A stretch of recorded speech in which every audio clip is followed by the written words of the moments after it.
रामबाण क्लासेज के इस डिजिटल मंच पे आपका स्वागत है और मेरा नाम है बलराम योगी। और पिछली क्लास में मैंने आपको मेवाड़ के इतिहास के बारे में बताया था और मेवाड़ के इतिहास के बारे में मैंने आपको जो अल्लट या आलू रावल थे इनके बारे में आपको बताया था कि अल्लट या आलू रावल के द्वारा हुण राजकुमारी हरिया देवी से विवाह किया जाता है और आहड़ को अपनी दूसरी कैपिटल बनाया गया था।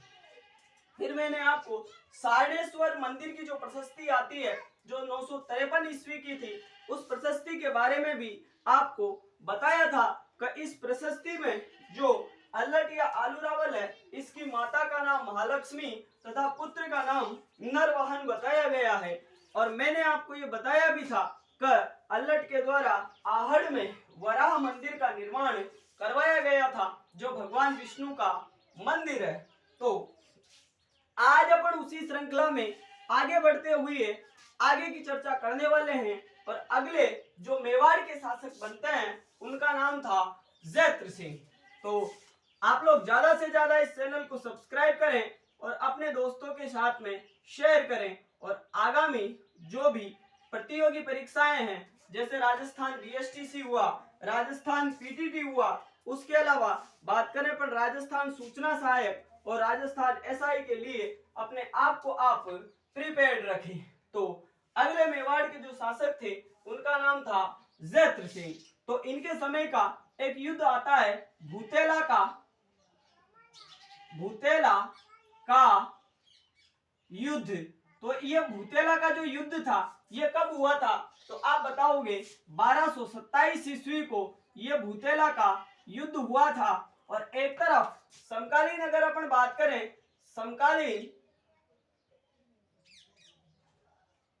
समकालीन जो दिल्ली सल्तनत है, समकालीन जो दिल्ली सल्तनत है इस दिल्ली सल्तनत के शासक कौन थे? इल्तुतमिश। समकालीन दिल्ली सल्तनत के शासक कौन थे? इल्तुतमिश। तो इल्तुतमिश और मेवाड़ के इस जैत्र सिंह के मध्य में यह युद्ध होता है। और युद्ध की जानकारी अपन को एक इतिहासकार आते हैं, एक लेखक आते हैं जिनका नाम है जयसिंह सूरी। उस जयसिंह सूरी के एक ग्रंथ आता है हमीर मद मर्दन। तो उस हमीर मद मर्दन से अपन को ये जानकारी मिल जाती है। तो पहले मैं आपको क्या बता रहा हूँ कि एक तरफ जैत्र सिंह, दूसरी तरफ दिल्ली सल्तनत के शासक इल्तुतमिश और इन दोनों के बीच में युद्ध कौन सा हो गया? भूतेला का युद्ध। और युद्ध का परिणाम क्या रहा कि इल्तुतमिश को इस युद्ध में हार का सामना करना पड़ा और ये जैत्र सिंह इस युद्ध में क्या रहता है? विजयी रहता है। आगे अगर अपन बात करें तो मैंने जब आपको बप्पा रावल पढ़ाया था तो बप्पा रावल के बारे में मैंने आपको बताया था कि बप्पा रावल के द्वारा जो अपनी कैपिटल थी, अपनी जो राजधानी थी, वो किसको बनाया गया था? नागदा को अपनी राजधानी बनाया गया था। तो पहले मेवाड़ की राजधानी क्या थी? मेवाड़ की जो राजधानी थी तो वह राजधानी क्या थी पहले? तो आप बताओगे सर बप्पा रावल के द्वारा जो राजधानी थी वह किसको बना रखा था? आप बताओगे नागदा को बना रखा था। तो युद्ध में क्या हुआ? इल्तुतमिश हार गए, इल्तुतमिश को हार का सामना करना पड़ा था। फिर आगे अगर अपन बात करें तो हिंदू शासकों की एक अलग खासियत रहती थी और वह खासियत क्या थी कि हिंदू शासक कभी भी भागते हुए बात करें शत्रु के ऊपर आक्रमण नहीं करते थे और जो मुस्लिम आक्रमणकारी होते थे ये युद्ध में किसी भी प्रकार की कोई नीति का पालन नहीं करते थे।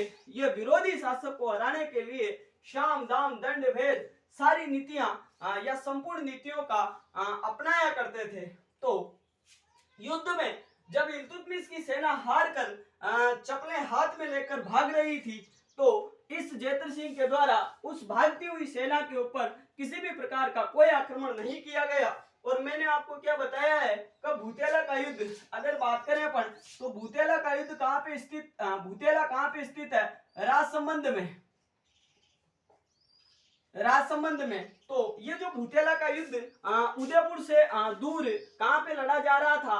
राजसमंद जिले में। तो इल्तुतमिश की सेना जब चप्पलें लेके हाथ में भाग रही थी तो जेत्र सिंह और उसके जो भी सैनिक थे वह दूर से देख रहे थे। तो जब वो सेना भाग रही थी तो उसको रास्ते में क्या मिली, नागदा जो राजधानी बनी हुई थी मेवाड़ की, तो उन भागते हुए सैनिकों के द्वारा, अर्थात आप यहाँ पे लिख सकते हो भागते हुए सैनिकों द्वारा, भागते हुए सैनिकों द्वारा इस राजधानी नागदा को क्या कर दिया गया, नष्ट कर दिया गया, नष्ट कर दिया गया। क्योंकि आपको पता है कि सभी जो वीर योद्धा थे वो तो कहां पे लड़ने चल गए थे, भूतेला के युद्ध में, राजसमंद में। और जब नागदा राजधानी में कोई नहीं था, वहां पे केवल महिलाएं बची हुई थी, तो जो इल्तुतमिश के भागते हुए सैनिक थे उन्होंने मेवाड़ की राजधानी नागदा को क्या कर दिया, इस मेवाड़ की कैपिटल जो राजधानी थी इस नागदा को नष्ट कर दिया। और जब जेत्र सिंह यहाँ पे वापस आया तो जेत्र सिंह ने देखा कि यार अपन ने युद्ध में तो डिफीट कर दिया पर अपनी राजधानी का ये क्या हाल कर गए जाते जाते। तो इस जेत्र सिंह ने सोचा कि अगर अपन राजधानी समतल स्थान पे रखेंगे, समतल का मतलब अगर अपन राजधानी को अगर नागदा रहने देंगे या आहड़ रहने देंगे तो यहाँ पे आक्रमणकारियों के आक्रमण करने की संभावना ज्यादा रहेगी। तो इस जेत्र सिंह ने सोचा कि अपन राजधानी किसी सुरक्षित स्थान पर बनाए, तो फिर सुरक्षित स्थान कौन सा हो सकता है, तो सुरक्षित स्थान इन्होंने सोचा कि सुरक्षित स्थान चित्तौड़ से बढ़कर कोई सुरक्षित स्थान हो ही नहीं सकता, क्योंकि चित्तौड़ जो अरावली की जो ऊंची चोटियां हैं उनके मध्य में बसा हुआ है और वहां पे कोई भी आक्रमणकारी आसानी से आक्रमण करके नहीं जीत सकता। तो आप ये लिखोगे और ये याद रखोगे कि जेत्र सिंह के द्वारा मेवाड़ की राजधानी चित्तौड़ को बनाया गया।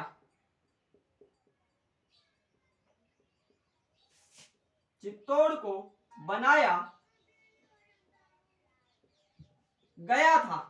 अर्थात मेवाड़ की पहली राजधानी थी नागदा जो बप्पा रावल ने बनाई, मेवाड़ की दूसरी राजधानी थी आहड़ जो अल्लटी आलू रावल के द्वारा बनाई गई, और मेवाड़ की तीसरी राजधानी बन गई चित्तौड़ जो अब परमानेंटली मेवाड़ के शासकों की राजधानी रहेगी।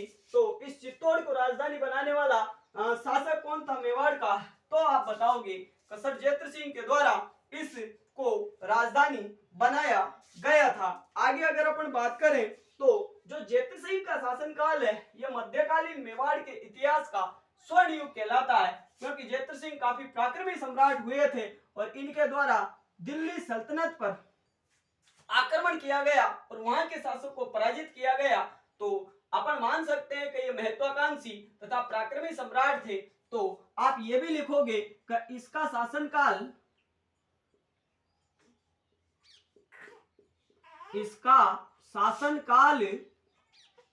मध्यकालीन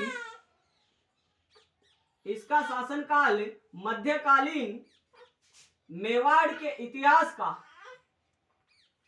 इसका शासनकाल मध्यकालीन मेवाड़ के इतिहास का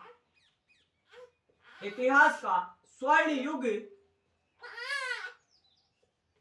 इसका शासनकाल मध्यकालीन मेवाड़ के इतिहास का स्वर्ण युग कहलाता है।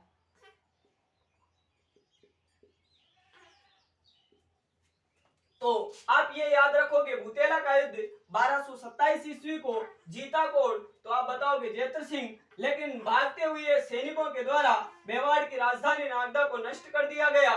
फिर जेत्र सिंह के द्वारा एक नवीन राजधानी बनाई गई और राजधानी का नाम था चित्तौड़, और इसका जो शासनकाल है ये मेवाड़ के इतिहास का गोल्डन एरा कहलाता है, अर्थात स्वर्ण युग कहलाता है। तो आप इसको नोट आउट कर सकते हो। अब मैं आपको इस भूतेला युद्ध के बारे में अपन को जानकारी कहां से मिलती है तो उसके बारे में भी आपको बताने वाला हूं, तो आप लोग इसको नोट आउट कर सकते हो। तो इस भूतेला युद्ध के बारे में अगर अपन जानकारी की बात करें तो जो जानकारी है वह एक राइटर आते हैं, एक लेखक आते हैं, तो उस लेखक के ग्रंथ से अपन को इसकी जानकारी प्राप्त होती है। तो बात करें अपन, एक रियासत पड़ती है धोलका। धोलका एक रियासत पड़ती है धोलका, और धोलका के शासक की अगर अपन बात करें, धोलका के जो शासक थे उनका नाम था वीर धवल। धोलका के जो शासक थे उनका नाम था वीर धवल, और इस वीर धवल के दो सेनापति थे, एक का नाम था वास्तुपाल, एक का नाम था वास्तुपाल और एक का नाम था तेजपाल। तो धोलका जो रियासत थी, इस धोलका रियासत के दो एक शासक थे, और शासक का नाम था वीर धवल, और इनके दो सेनापति, एक का नाम वास्तुपाल और एक का नाम तेजपाल। तो इनके द्वारा मैंने आपको बताया भी था कि लूड़ वसई मंदिर का निर्माण इसी वास्तुपाल और तेजपाल के द्वारा करवाया जाता है। तो इस वास्तुपाल और तेजपाल का एक कौन था? चेला था। चेला का मतलब इनका अनुयायी था, और अनुयायी का नाम था जयसिंह सूरी। जयसिंह सूरी, और इसी जयसिंह सूरी के द्वारा एक ग्रंथ लिखा गया, और ग्रंथ का नाम था हमीर मद मर्दन। हमीर मद मर्दन। तो आप याद रखोगे, धोलका के एक शासक थे वीर धवल, और वीर धवल के दो सेनापति वास्तुपाल और तेजपाल, और इन दोनों का एक अनुयायी था, एक चेला था जिसका नाम था जयसिंह सूरी, और जयसिंह सूरी के द्वारा एक ग्रंथ लिखा गया, और उस ग्रंथ का नाम था हमीर मद मर्दन। और इसी ग्रंथ से अपन को इस भूतेला युद्ध के बारे में जानकारी प्राप्त होती है। क्या प्राप्त होती है? जानकारी प्राप्त होती है। और इस हमीर मद मर्दन में यह लिखा हुआ है कि इस युद्ध में, कौन से युद्ध में? भूतेला के युद्ध में कौन जीतने वाला था? तो आप बताओगे इल्तुतमिश जीतने वाला था। हालांकि इल्तुतमिश को हार का सामना करना पड़ा, लेकिन मैं आपको इस ग्रंथ के आधार पर बताऊं तो हमीर मद मर्दन में ये लिखा हुआ है कि इस युद्ध में ये जो इल्तुतमिश था ये जीतने वाला था। फिर जो जैतु सिंह थे, इनके द्वारा धोलका के शासक वीर धवल के पास में मैसेज भिजवाया गया कि आप मेरी सहायता करने के लिए आओ। तो ऐसा माना जाता है ग्रंथ के आधार पर धोलका का जो वीर धवल है ये इसकी सहायता करने के लिए आया था, और ये विजयी रहे थे। तो ऐसे करके इस ग्रंथ में ये लिखा हुआ है। तो आप लोग ज्यादा से ज्यादा इस चैनल को सब्सक्राइब करें और अपने दोस्तों के साथ में शेयर करें, तो आप इसको नोट आउट कर सकते हो।